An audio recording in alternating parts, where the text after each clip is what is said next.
probably does not sound great for the audio. Sorry.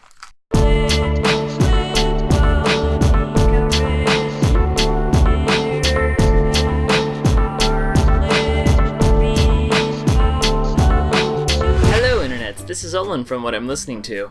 So as you may have seen with my last video, I took out a bunch of albums that had come out in 2018 that I had not talked about in other vlogs before, and talked about them on that very video. And for this video, I'm going to be doing that same exact concept, but instead of doing that for any old album, I'm going to focus on 2018 experimental music. I love experimental music. Anybody who watches me and knows me knows that I love experimental music. I've dedicated several videos strictly to experimental music, and I want to do that today, but with experimental music that has come out this year, so let's just get started. The first album I have right here, this is the brand new album by Body Head.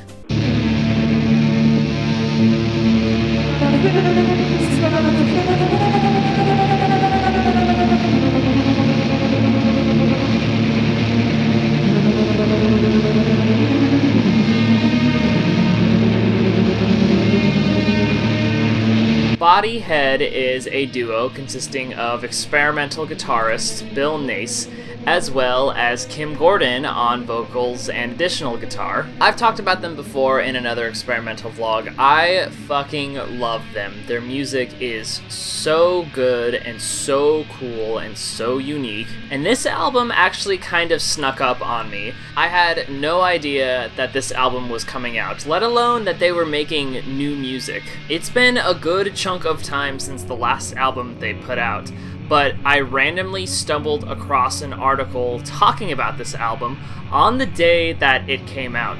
It had one of the best headlines. It was a stoner rock album for people who are not stoners. But I didn't need any convincing to get this album. I loved the last studio album they put out, so that very day I got off work, went to Amoeba, and picked this up. The cool thing about this band's music is it's all improvised, save for the lyrics, which are all written by Kim Gordon. The music, the noise, the atmosphere, everything done right then and there. And the two of them have such a great chemistry together. Kim's icy cold poetic delivery, the noisiness of Bill Nace's guitar, the slight melodies that are there. It's just so interesting and incredible to hear. It's a relatively short listen. There's only 5 songs on this album, but it's a great listen. If you have not heard of this band and are a fan of experimental music and or Sonic Youth, highly recommend checking them out. They are phenomenal, and I'm really hoping that with this coming out, they will be putting out new music in the near future.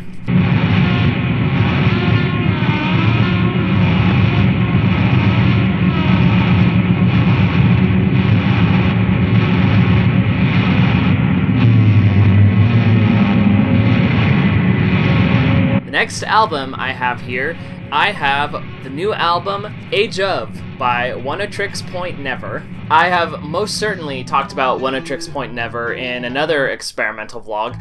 I was on a little bit of a kick with him and I purchased, I believe, 4 of his albums in his discography and talked about them all in one video. So when he announced that this album was coming out, I was more than excited to pick it up. Amoeba in San Francisco was even doing a listening party on the day of its release, and I don't really think a lot of people realized that that was going on or showed up. I'm not really sure, but I was just excited to be there to hear it and get my hands on this album. I'll first say that this is one of the most uniquely packaged albums I've seen in a while. The artwork is on this plastic thing here.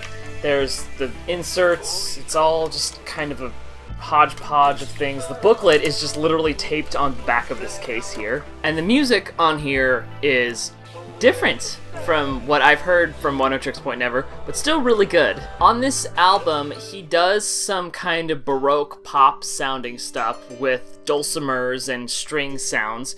He even strays into poppy territory with a beat, a melody, and even auto-tuned vocals courtesy of Prurient.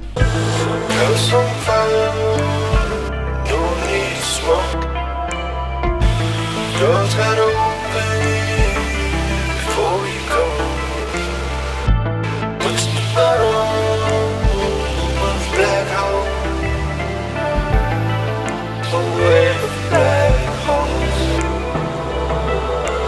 And there are definitely some songs that sound exactly like his older stuff that are fantastic, but the album as a whole is way more different than any of his other stuff. This album definitely grew on me. The first listen, I wasn't sure what I thought, but after a couple listens, I grew to like it. But, something to point out, there is one song on here that I am calling my recording of the year, and that's Toys 2. He did it as an experiment to work on his movie scoring, and he was really inspired by Pixar, and so he made Toys 2.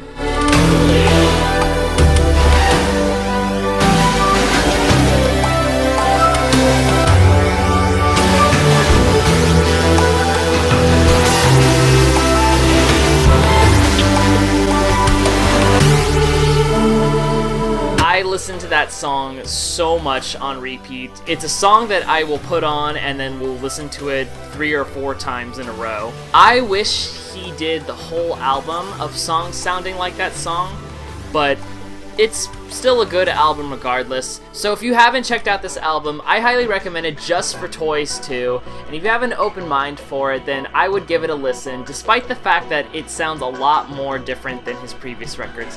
It's still him, it's still cool, and it's still interesting.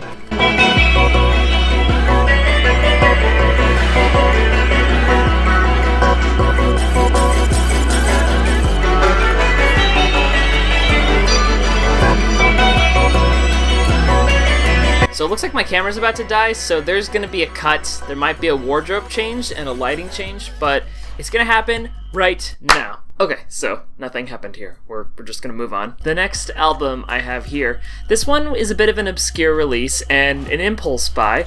It is an album by a person named Elysia Crampton. Now, I have definitely talked about buying music based on whatever amiibo was playing in the store. In addition, I have also talked about Luciano, who works at that store, and he recommends a lot of great albums, which I usually end up getting if I see an album with his sticker on it. And this album was just that. The music off this particular release is really, really interesting. It's noisy and experimental as hell, but it's also really rhythmic and somewhat hip-hoppy. Songs will go from having a nice steady beat to just a wall of noise to then some quiet ambience. It's a really interesting listen, but it's very, very good.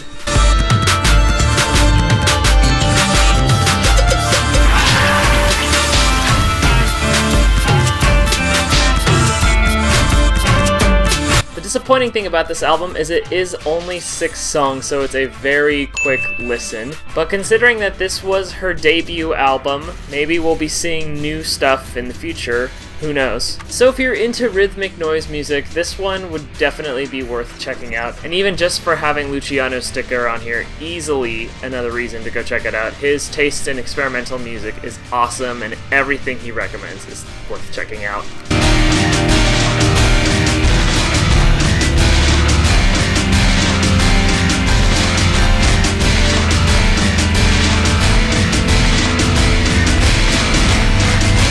The next album I have here, I have Grouper's brand new album, Grid of Points. I love Grouper so much. She is up there in being one of my all-time favorite ambient and experimental musicians. The music that Grouper makes is incredible. It's so beautiful, but in a ghostly, spooky kind of way. I've been a fan of Grouper's work ever since I heard Dragging a Dead Deer Up a Hill, but I really got into her work when I moved here to San Francisco. At that time, I was really only interested in her more early experimental work, which included Dragging a Dead Deer Up a Hill, AIIA, and The Man Who Died in His Boat. But at some point, I picked up her album, Ruins, which took on a slightly more different approach than the previous records. It wasn't nearly as experimental, and in fact it was more just her playing the piano and singing. Still very ghostly and spooky sounding, but a lot more song-oriented rather than experimental.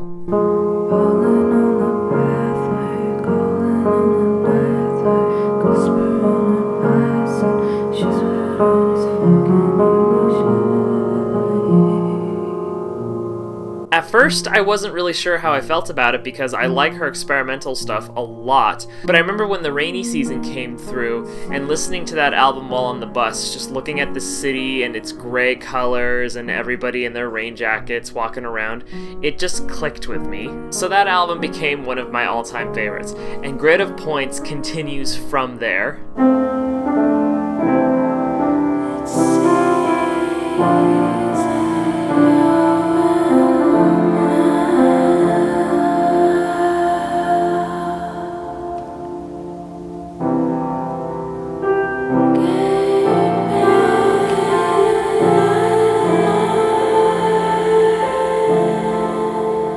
This one's the first album she's put out in, I want to say, like 6 or 7 years, so it was really exciting when she finally announced this. It's a short listen, unfortunately, being only 7 songs long, but a grouper has come out to say that that's all the songs that she wrote, and that's all that she felt she needed to say in order to get her point across with this record. But because I loved Ruins so much, I really, really liked this. More of her beautiful vocals, echoing piano, and just ghostly vibes. This one is easily one of my top favorite albums of 2018. Not even just in the realm of experimental music, but in general. This is a great record. And if you haven't listened to Grouper's music, you should absolutely check her out. Not even just with this record. Literally everything. Start anywhere and you will fall for her stuff.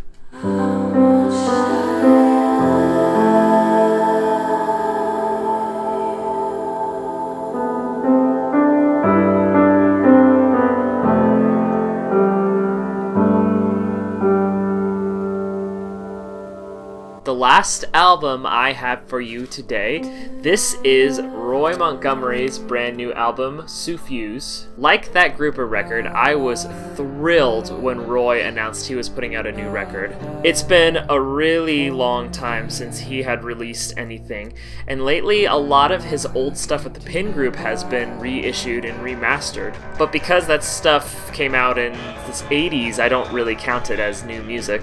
And even that isn't really experimental, it's more post-punk than anything. You expect a heart from me to give it if I could. Sometimes you try to erase it, but you will come to. But it's so exciting that he has put out another experimental solo record. But on here, he changes things up. All his other records have been primarily instrumental. Here and there, he sings some vocals, but for the most part, it's all instrumental, psychedelic, spacey post-rock. On here, there are vocals, but they are not sung by him, rather, they are sung by different vocalists. All 6 of the songs feature somebody different. Haley 4, She Keeps Bees, Katie Von Sleitcher, Purple Pilgrim, Juliana Barwick, and of course our friend Grouper.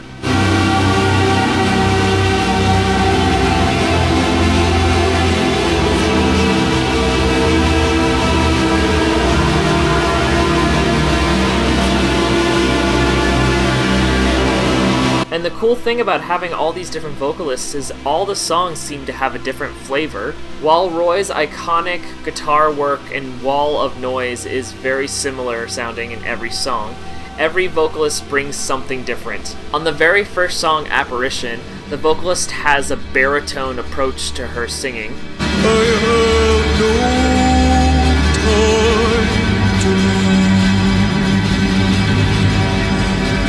Meanwhile, the song with Juliana Barwick is much more lighter and harmonic, and more focused on ambient voice rather than singing lyrics.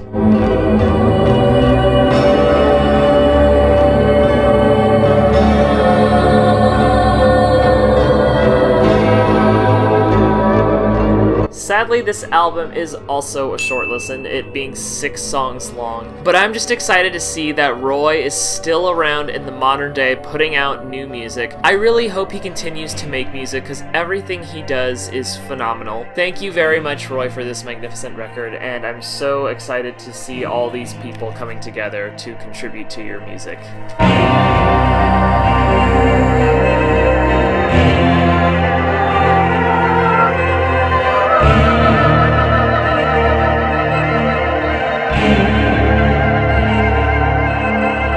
Alrighty then, Internet, that does it for me. Hey, if you have any bands or albums you want me to check out, particularly any experimental 2018 releases, leave a comment down below, and if I like it, maybe I'll include it in another vlog. Also, if you like this video, be sure to hit that subscribe button. It'll show the support and I'll love your face for it. And you can also follow me on Instagram for even more music. I post a new album on there every single day, talk a little bit about it, and it gives you a bit of an insight of what else is in my collection. So, thank you all for watching. This is Olin from What I'm Listening To, signing out. Goodbye. So what? Who cares? We're doing it how we like. I'm singing it through my mic, a special underwater mic. Who's gonna save the world? Who's gonna save the days? From mayhap crafters stealing earrings with evil rays. Who's gonna talk like Girly since Girly isn't here? Who's gonna chase down villains and